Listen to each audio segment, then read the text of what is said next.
coming and oops, that scared me. And I hope you all had a wonderful Thanksgiving and all refreshed and everything. I know it's kind of a crazy time of year. Nancy and I were just talking about, like, we have open houses coming up and finals coming up, but thank you so much for joining us.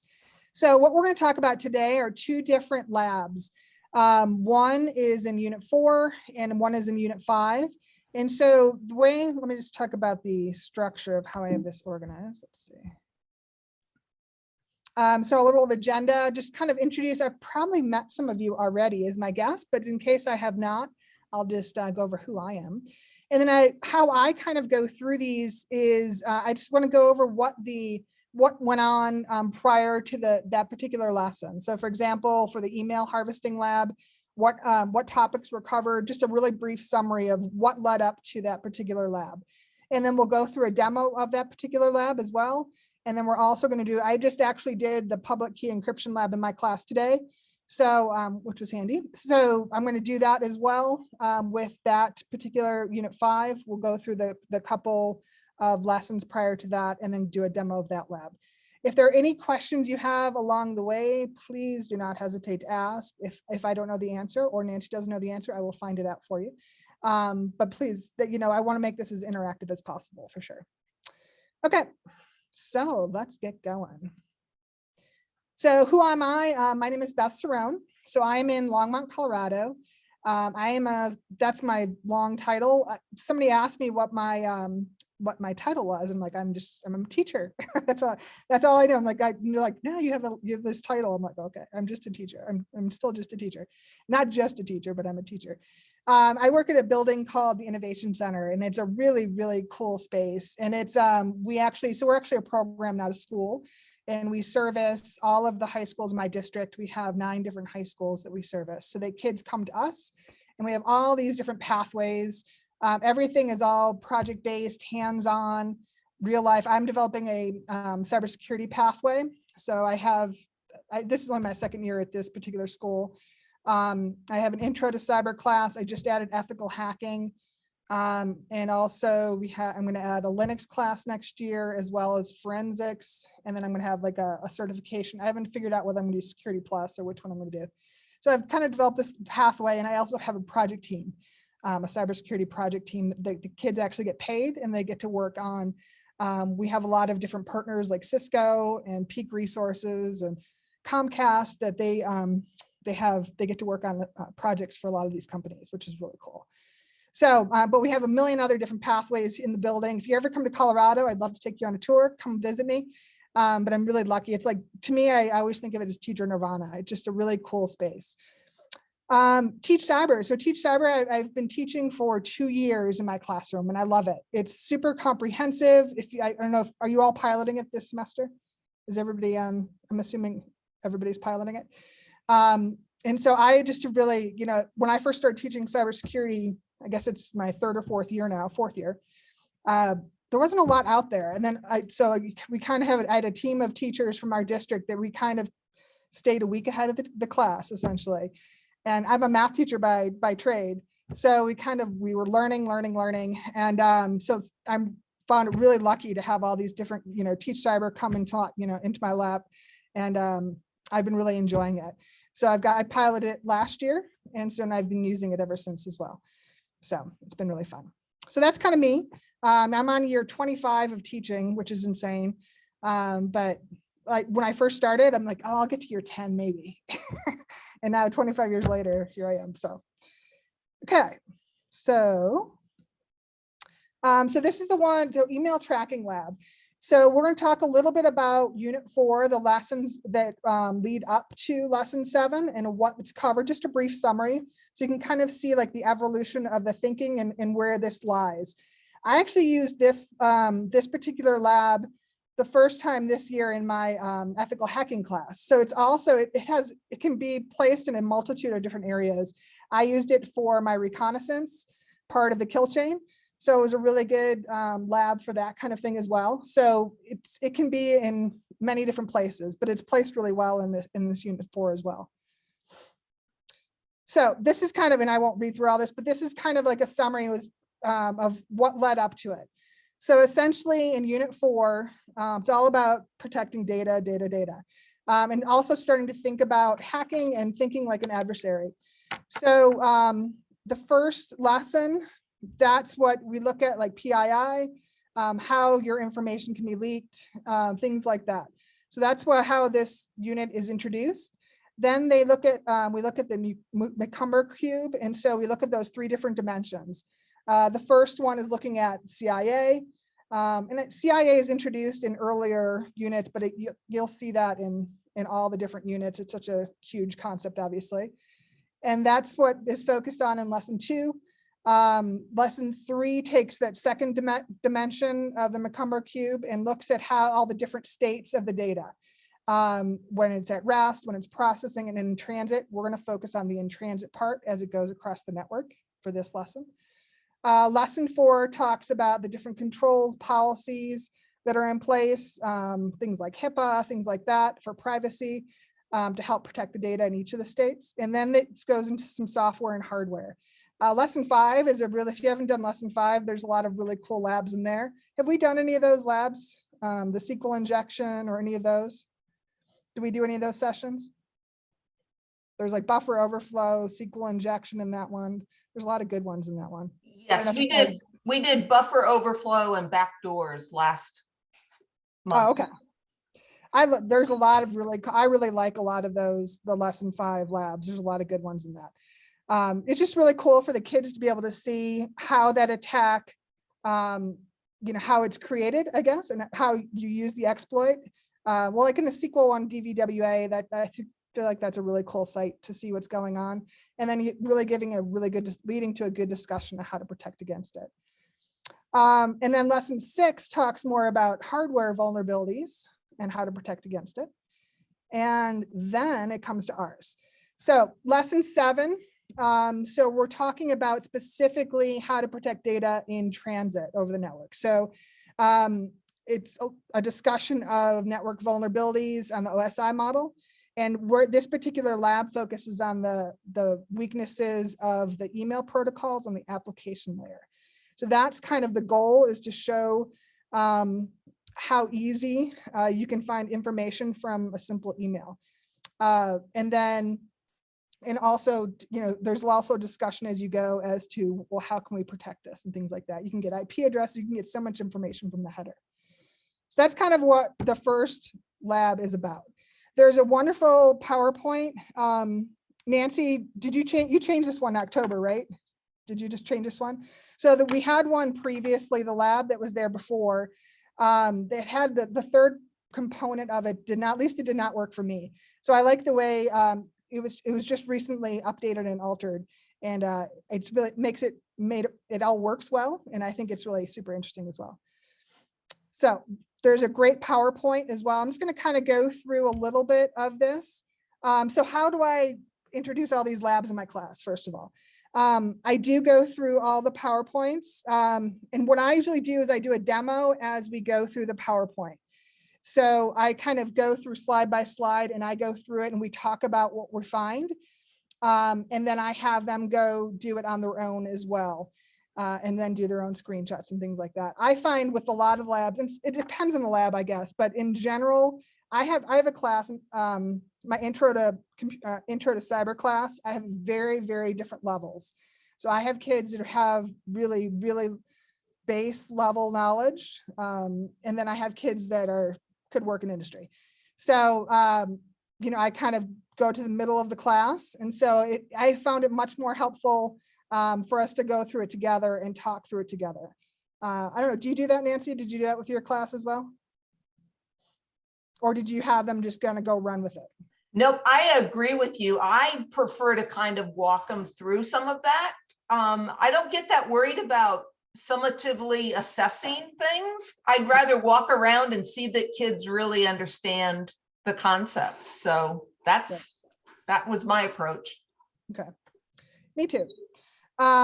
So I always go over obviously the learning outcomes. This is broken up into 3 different sections, this particular lab. So the first one is we're exploring a particular email. You can choose whatever email you want and look at what kind of content is in the email header. and what kind of privacy issues, what kind of, there's a whole big discussion you can have about what kind of information is in there and what could be damaging. This one I hadn't seen until Nancy put out. I played around with this a lot in class, actually. So you can also do check the reputation of a domain or IP address. So I use I don't know if anybody, you guys have Comcast in your area? I don't know if it's just in this area. Comcast has a history of hacking issues. So I have a Comcast email that I'm constantly getting saying, it could have been compromised, things like that. So I found, I used my IP address from home, and I have Comcast, and it basically said there's a huge issue with this particular company in terms of data getting leaked.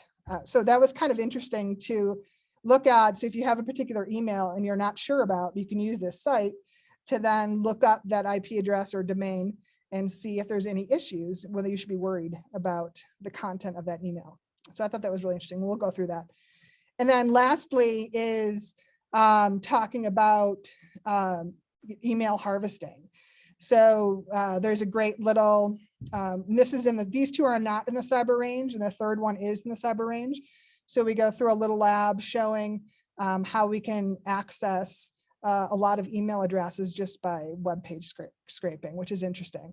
And we had a really good discussion on this as well, on how to avoid, like if you're a webmaster, how do you avoid web page scraping? Maybe not put in like that standard, like mine's svvsd.org. They came up with some really creative ways to prevent this.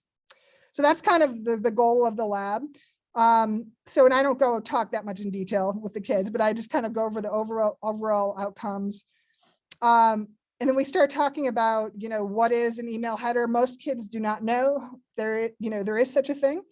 So that's kind of interesting having them explore. So, and we did go into we actually looked at this link as well for more information. But when we talked about, well, what, you can get quite a bit of information from this. You can get hashing information. Obviously, the recipient, the sender, receiver, you can get IP address. And once you find the IP address, and that can go into this whole conversation of what can you do with that. And especially for my ethical hacking class, we had a really interesting discussion about where this was. I used this in like the first couple weeks of class, and what can we use with that information? What else can we get from them? So at this point, what I usually do, I think so I actually start going through what I did in my class was I started going through the lab. I kind of did it side by side. So I have the lab here. So as I mentioned, this first part does not require the cyber range. So I just picked a random email. I happened to choose one. We have the Botanical Gardens has this big light show. So I just happened to choose that one. So so I went through this with my kids. And so if you show the original, you can get a whole slew of different information. And you can go, like some of this it looks like super complicated. So we Googled a lot of stuff here, like a lot of the acronyms I Googled with the kids, and we figured out, what DKIM, signature, all that kind of stuff, because I hadn't heard of any of that either. And just we tried to decipher as much as we could of all of this, because there's so much stuff. It's crazy. Once we did that, I go ahead and copied this the header to my clipboard. Oops. That thing is up there. And then there's this cool site. There's two different sites. I use this top one. This will give you IP information about the particular email. So if we go to this site and paste in that header,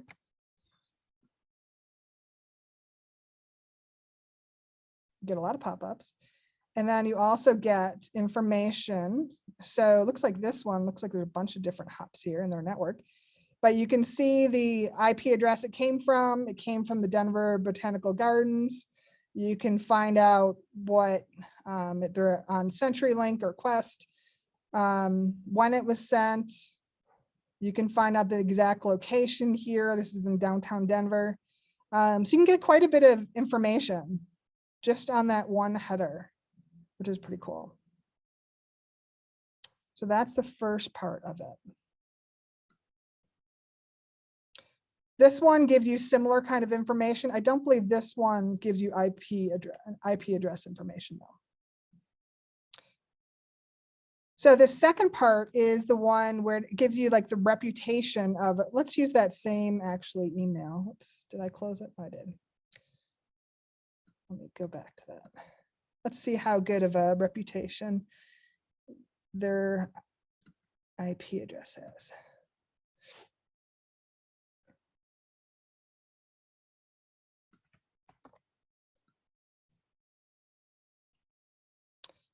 Okay, so let's take a look at this IP address. And let's go to this site. Nancy, where did you find this site, or how did you decide to bring this part in?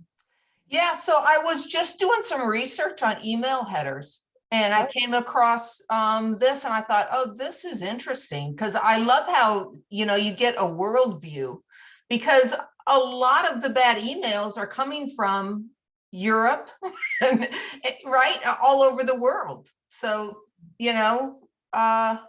and there's lots more you could probably do on this site, but I just kind of liked the reputation information. Yeah, I thought that was interesting as well. Let's see. Yeah, this one looks like it's neutral. When I brought up the one on my Comcast.net one, it was definitely, it had a negative reputation. And so, yeah, it looks like this one's also neutral. But yeah, there is a ton of stuff. I just think it's useful to me, at least. In our discussion, we talked about, well, if it's a phishing email, if we're not sure if it's a phishing email, this could be some way to also look up information about the receiving IP address. That would be useful as well. So. Yeah, Beth, I got a suspicious email the other day, and I used these tools, and sure enough, it came up as like a blacklisted site. Oh, that's interesting. So I didn't win whatever it was they told me I was going to win. Nothing's ever for free. So I always tell the kids, if they're, they tell you that you're going to get $100 or something, it's not going to happen. So check it out. We've had a lot of issues in our district with a ton of phishing emails. I keep getting one. The school I was at previously, our principal, for some reason, there are phishing emails coming from a very similar address, and it sounds completely like him. So they've done their research. But it's, and we had a lot of teachers that got hooked the first time, but now they know. And now we have our security system. We have a cybersecurity person now in our district tech office. So it's been much better. Yeah, so I wish I don't have my IP address from my home network, but I should have written that down. But mine was bad. It said reputation was poor. And I am not surprised, because I've had a lot of issues with the Comcast network has had a ton of issues with hacking. It just has a really bad reputation. Why I still have it, I don't know, but so that's kind of the second part. And it's interesting discussion we had with my kids about that as well. And we kind of played around with all these different parts. But the main thing we talked about was like how this was a way to kind of thwart some phishing email scams.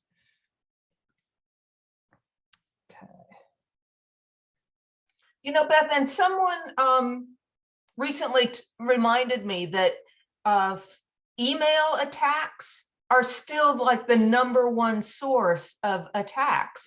After all these years, email is still a big problem, just like passwords continue to be a huge problem. Well, do you think it's maybe because, I mean, like I rely so much on email communication, and I don't know, is it because we rely on it so much, and people are like, you have like 200 emails you have to go through a day. So people are just kind of quick to go through and don't look at anything. They don't. Right. Human nature is such that it's a great way to do it. It really is. We did a phishing out, not to deviate too much, but we had my class, we did a phishing email campaign. So we did, there's a really good lab too on, it's using the fishery tool in US Cyber Range. And so we created a a phishing email, and it was we got permission from my admin, but it was coming from her.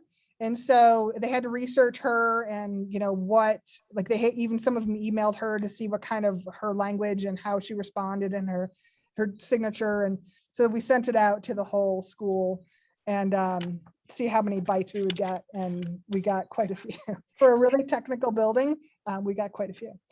So, and it was really interesting. And so then we created this whole little public service announcement, but it is crazy. And I catch myself all the time, like just trying to, you know, I have 10 minutes, I need to get through 50 emails, and I have to be more careful. So it's always a good lesson learned when that happens, for sure. So that's kind of, you know, did the students have a link in the phishing email that they had to click on? And what did it do? Did it tell them anything? Like, well, it was, you know, so the young man, so we kind of voted we had a group of kids that created, there were like 10 different groups of 2. And so they came together and came up with their own email, and then we voted on the best one. The one that ended up winning, so to speak. So he created a whole dummy website, and it looked exactly like our school website. And so it was kind of crazy good. And so then he, you know, they asked for like their, you know, it asked for login information, and everything went through me. Obviously it didn't go through the kids at all. So it, you know, but yeah, so that's the one. He just created a website, and he did it in, you know, like a couple days. He created one that just looked very, very, you had to look really closely to realize it wasn't the actual. He just spoofed it really well. So other kids use mostly forms, you know, just had like a typical Google form to try and get info. So just asking, like, you know, hey, you know, and my boss is not the techiest person, and they made it sound like she's, you know, I can't figure out how to get this particular information. Can you give me this information? And a lot of it was like, they asked for, I think, you know, they didn't ask for password. Most of them didn't ask for passwords, but they asked for like their username, their address, their phone number, like things like that. And we had, you know, we got username and password from, I think, 6 different teachers in our building. So they're creative. It's scary, but it's amazing what they can come up with as well. And I'm glad, like, thank God all these kids have white hats in my class. But the more I learn and the more they learn, I'm like, I have to keep ethics. I have to talk about ethics constantly. So anybody else have any questions on the first 2 parts? I can't see your picture since I'm sharing my screen. So are there any questions about what the first 2 parts do and the goal of the first 2 parts at all? Okay. So, and prior to this, we would have talked about already OSI model, about SMTP, some of the different protocols that reside on the application layer. And then, you know, within this, talking about how the data traverses that application layer and what the issues could be. So this last part is the one that is using Metasploit. And we've used Metasploit already. If you've gone through the whole sequence in order, I believe Metasploit is in, Nancy, do you remember when Metasploit's first introduced, which unit? I know it's prior to this one. Yeah, I'm trying to remember if it's got to be in 4. It might be in the, I can't remember. I looked it up before, but they've been introduced to Metasploit already. Mm-hmm. So let me go ahead and go through this with you. Hopefully this won't take too long to load.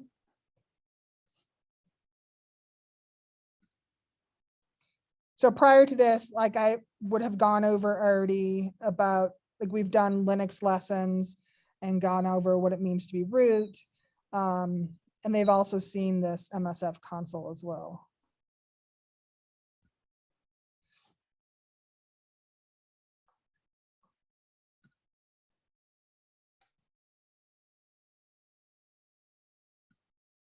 I love Metasploit. I think that is like the coolest tool. I've used that a ton in my ethical hacking class. Yeah, I bet it does have a lot of tools that you would use in that course. Yeah. Let's see. Sorry, I should have hit the start button prior. I forget how long it takes sometimes.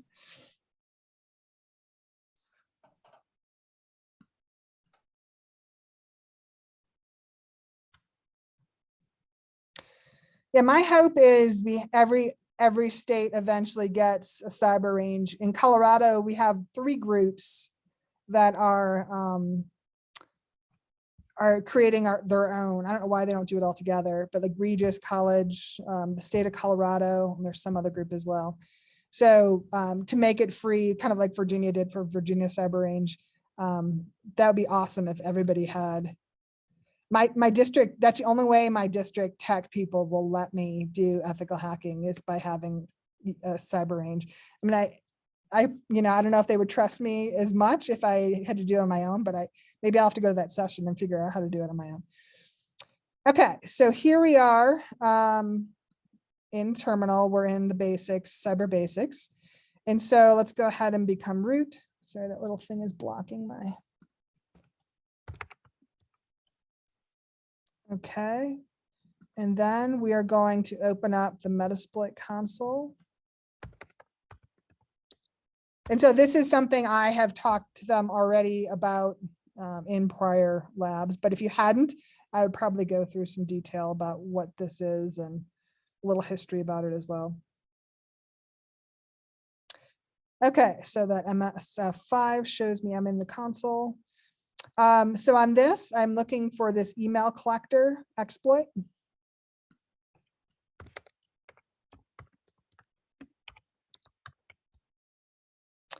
So, and nicely from the image, they tell me it's number 9, so I don't have to scroll. But the first time through, I went through and we talked about what all these possibly are, things like that. So I'm going to use number 9. So from this point, we're going to go ahead and change the, go into show options. And then we're going to do 2 things. We're going to change the domain.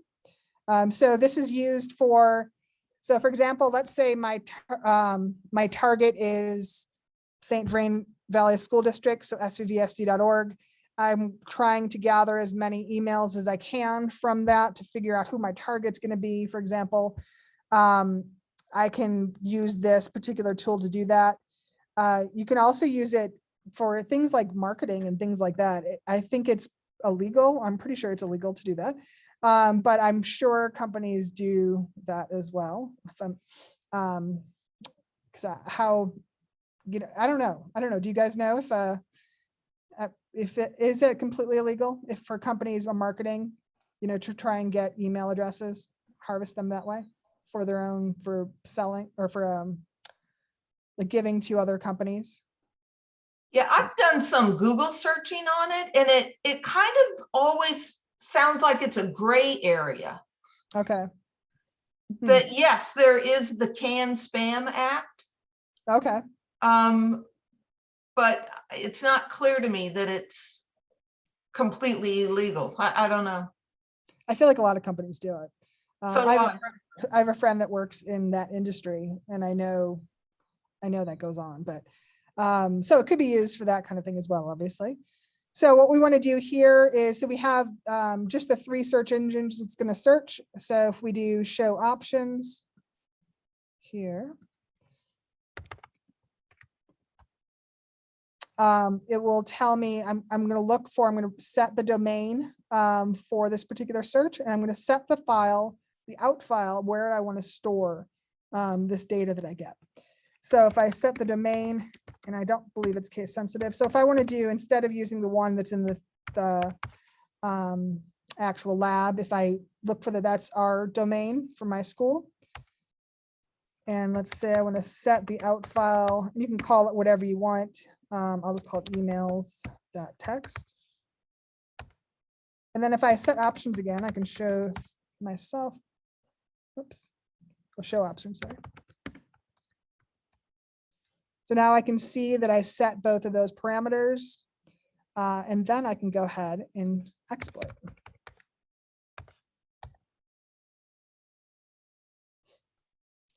And if you, go ahead. I've got a question. Did you have to explain to your students what Bing and Yahoo are?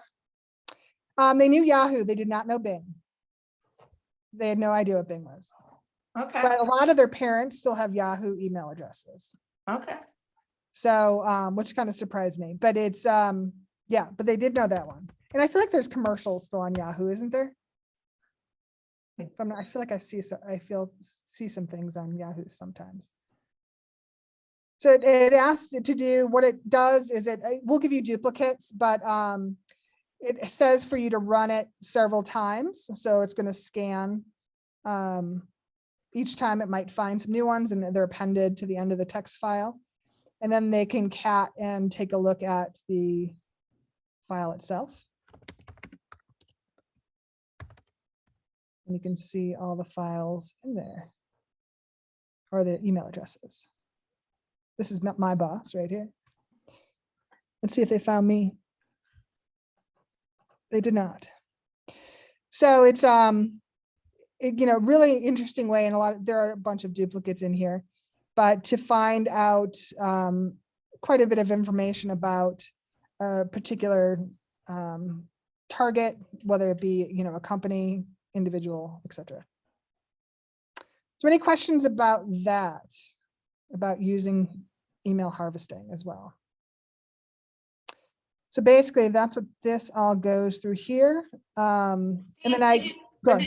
Did you have a question, Steve? Oh, I was about to ask, like, so when we do it, we'll just use our district's domain essentially to demonstrate. I think it makes them more interesting. Yeah, Then they a lot of times know the people on the list. Yeah. So and then they did it also with so they chose they chose a couple different ones. So we did actually do this one initially, and then we used our school one, and then I think that some kids chose their parents, the domain of whatever their parents, wherever they work, to see if they could find their parents' email address, things like that. So it's as much as you can personalize as possible. Yeah, cool. That's great. We'll write that down. So yeah, essentially, so to kind of summarize with this lab, so we're talking about data going across in the OSI model, going across the application layer. It can be used just within that unit itself, kind of leads up to that nicely, or it can be used if you want to do a little reconnaissance, that kind of thing. It's a really useful lab for that too. So I used it in my class as mostly of a reconnaissance for my ethical hacking class. So any questions on that first lab at all? Okay. So let's see. So this kind of goes through in more detail. And so this talks about, oh, I was supposed to come back to this, I usually do. So this kind of goes through the why you would want to look at an email header, going above and beyond the discussion we had in class. So it's a lot of things we talked about already here. So a lot of digital forensics, if you have a suspicious email, looking at reputation, things like that. So that can lead into a really interesting conversation as well. Spam, bulk email, we all get a ton of that. So it's also really interesting conversation about how to prevent that. And, the kids came up with really interesting ways, they came up with a way to rewrite the email on the website so it's not as trackable kind of thing, but people still knew what it was. So we kind of went through, I'll just kind of go quickly through some of these.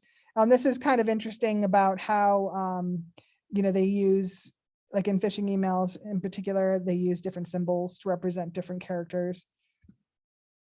And I'll just kind of go through this here. So this is all in the, oh yeah, here you're talking about the spam attack or the Spam Act.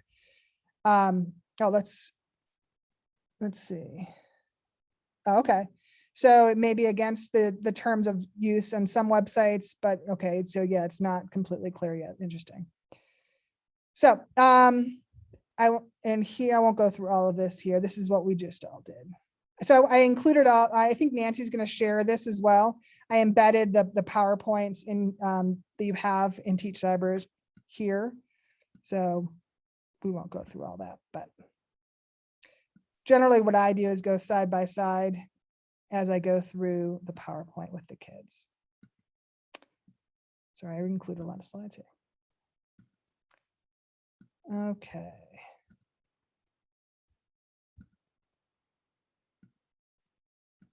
Okay.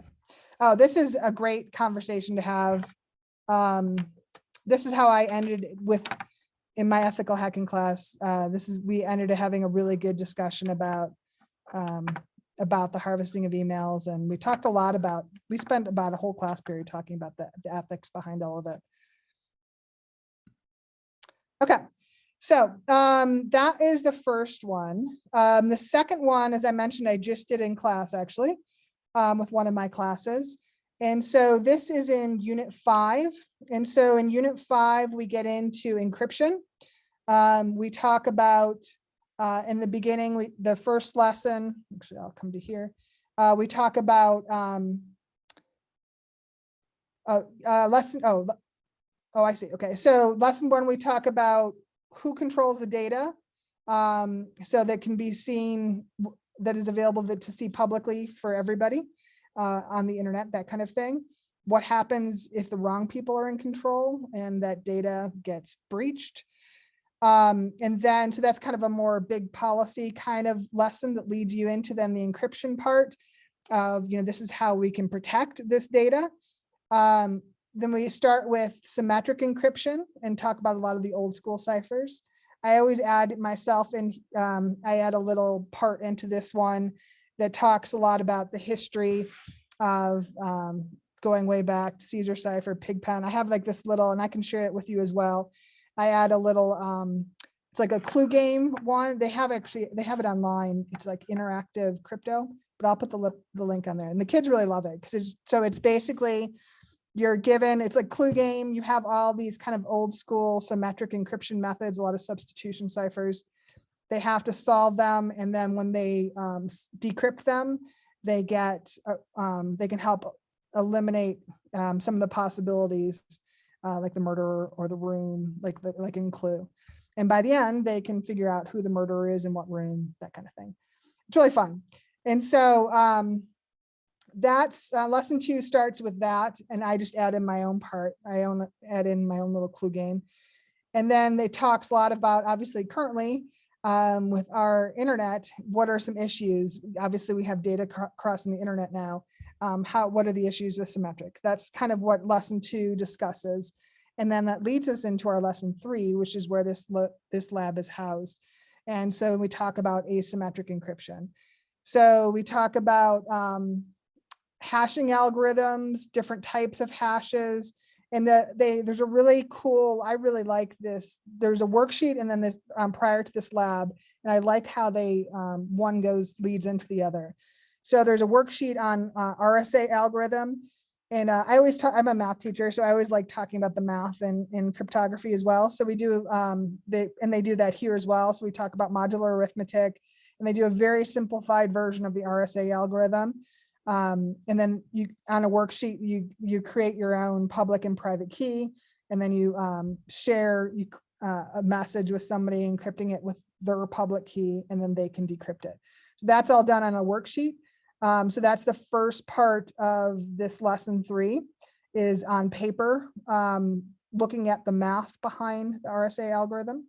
And then the public key encryption lab is essentially the same kind of thing, but it's a digital version, which is really cool. So it's kind of a nice segue to get into this PKE lab. So basically, again, these are some of the slides from before, from the actual lesson itself. So we always go through, and there's, I always go through some of these slides as well. We talk about what a public key, a private key, how it's different, obviously, from asymmetric to symmetric, where symmetric, they have to agree upon the key. And this one, that you have the only person that can unlock it is the person who has that private key and how they're linked together. So we have a big discussion about that initially.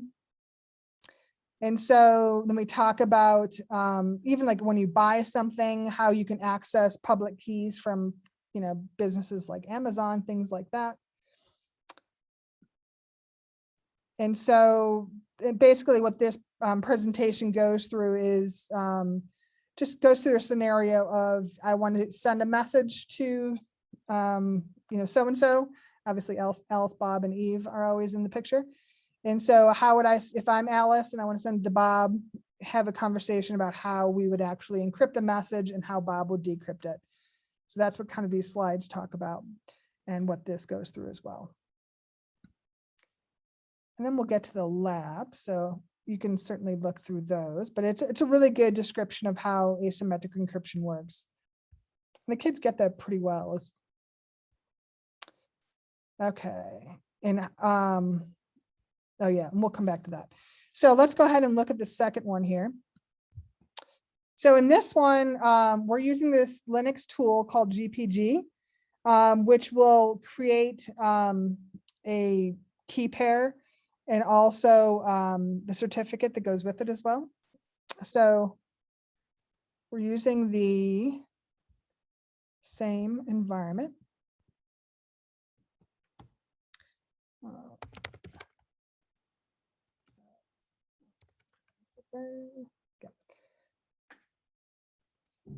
Let's close that and open a new one. Okay. So in this first part here, what we're doing, and I keep going back and forth between, I actually do this the same day I do the worksheet. I did the lab the same day, so they can kind of see the correlation between the steps. So we talk about on the worksheet here, you calculate the values for your public and private key. Digitally, this is how we're going to do it using this GPG tool. So when we do GPG, same as it, dash key.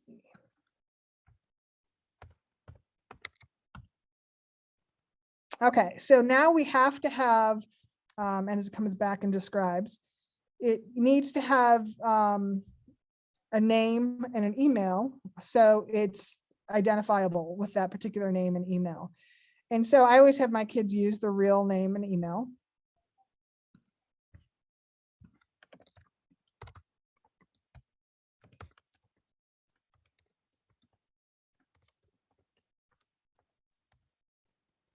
Okay, and so I type that correctly, and I'm going to say okay, over okay.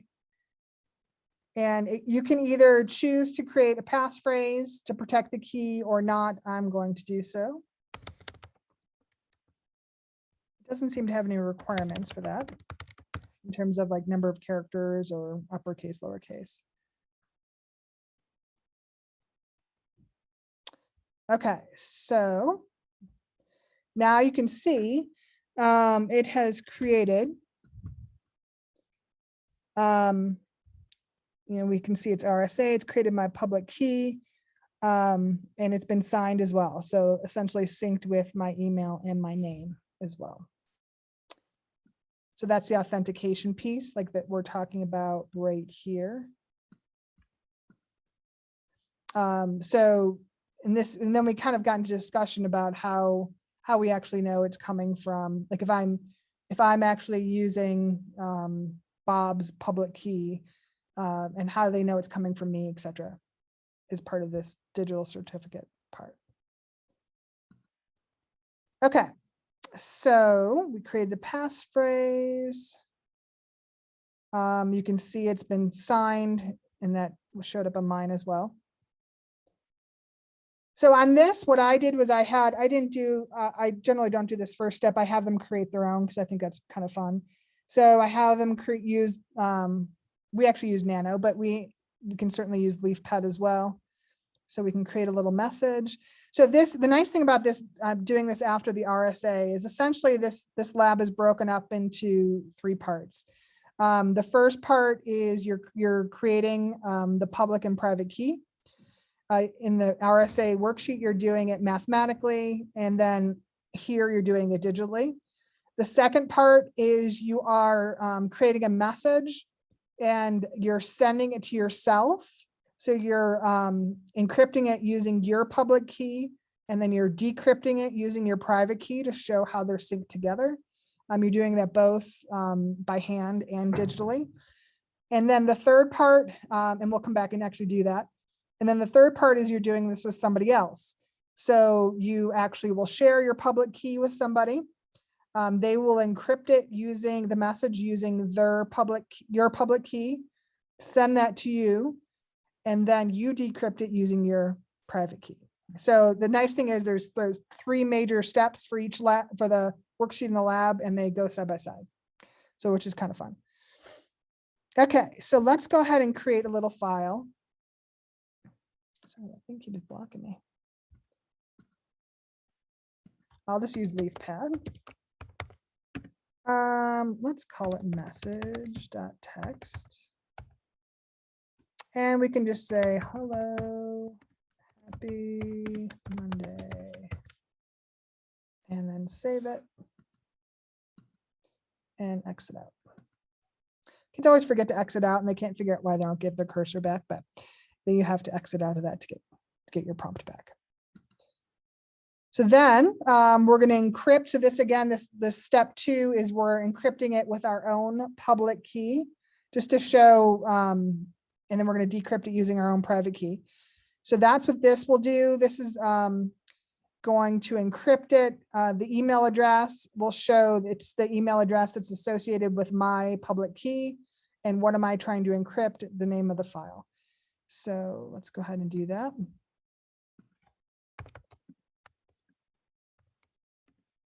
So the email that's associated with the public key and the name of the file I called message. Apparently I used the same name before, so I'll say yes, I'll override it. Okay, so it looks like what I can do now is if I ls, I have, let's see, so here's my original message, and this the extension with the .gpg is my encrypted message. So then the next step is to take a look at that, and they can see that it's actually encrypted. So there's the actual encrypted message. So that's where we're at that, and that's the cat part. So here they ask you to remove it, obviously, because you have, you're going to decrypt your own file. So we're going to remove it to show that it actually worked. So let's remove my original message.txt file. Let's make sure that's gone, and it is. So now here, what I want to do is I'm using the same tool, GPG. I'm going to output the decrypted. So I'm going to decrypt this file and output it to this text file. You can call it whatever you want.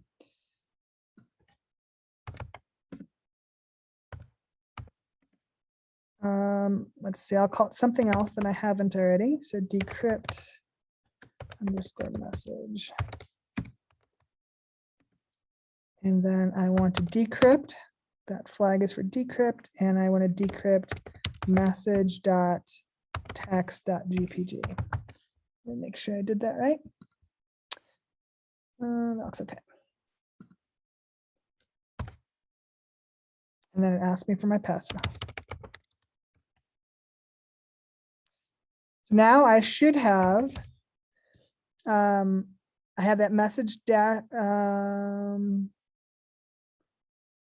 what did I call it? Oh, decrypt message. See, I already forgot what I call it. I'm going to cat decrypt _ message.text. And there's my little message. So the kids have a lot of fun with this. Like it's kind of a little mind blowing, for them, realize how it all worked and how they're synced together. And so then that's like part 2 of this is you're doing it with yourself. And then part 3 is you're going to actually the key that you have. So let's just kind of look at that for a moment. So that's this part here. So this, what you need to do, the next step here is you need to export the public key that's associated with your email address to this particular file, and you can call it whatever you'd like. So it needs to be exported. And then I just had my kids email the key to their partner. That was the easiest way to do it. And I had them do it just right in the environment right there. It made it a lot easier. So they just open up their browser in US Cyber Range. And then, and their partner emailed them as well. And then they could take a look at the other person's public key if they chose to. And then they did, they had to import their public key, so then you could actually encrypt with it. And then this is creating a file to send to your partner, just like we did in the second step, except you're sending it to somebody else. This is, I'm encrypting with the public key associated with that address, and I'm encrypting this particular file. And then I'll get a GPG file just like I did before. And then I need to email my partner this GPG file.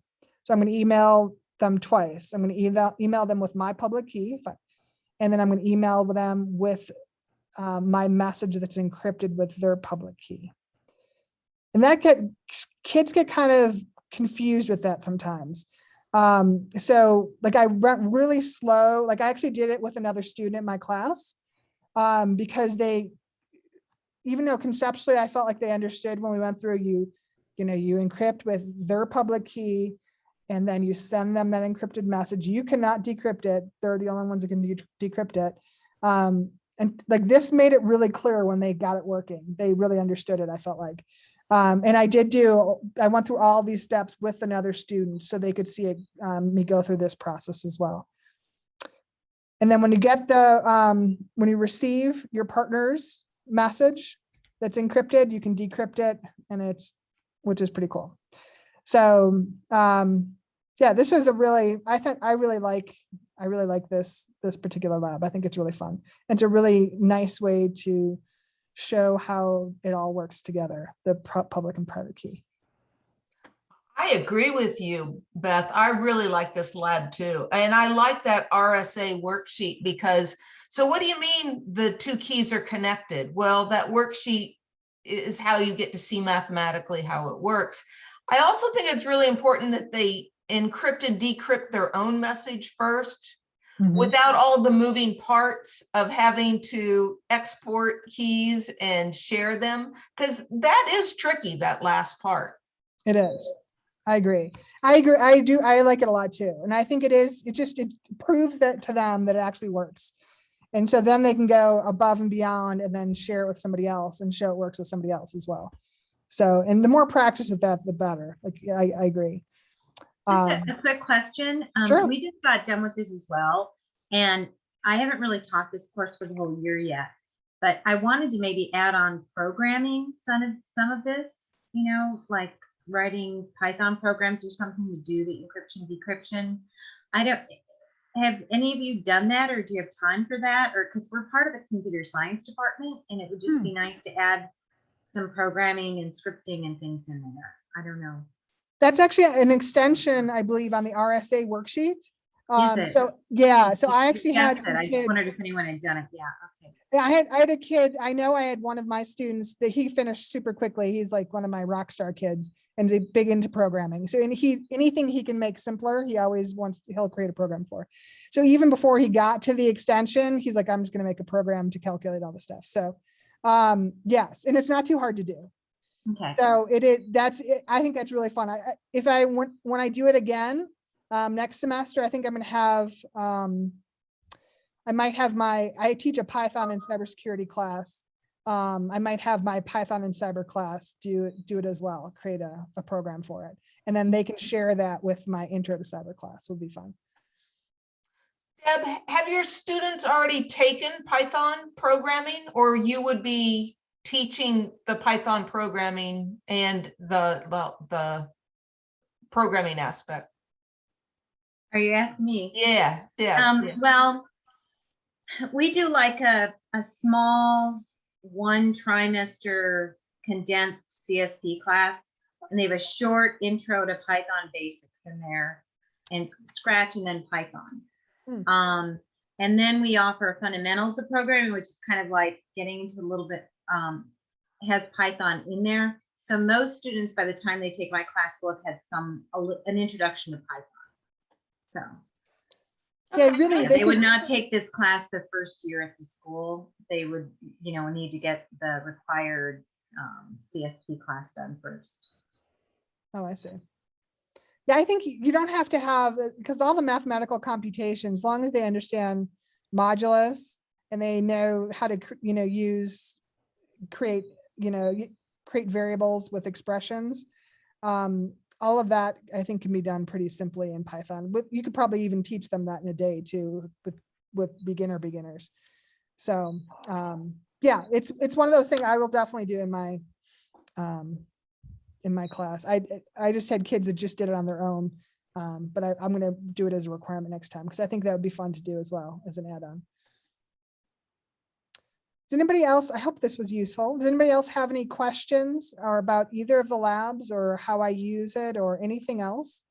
I'm happy to answer any questions in general about teaching Intro to Cyber or anything. I'll stop sharing so I can see your faces.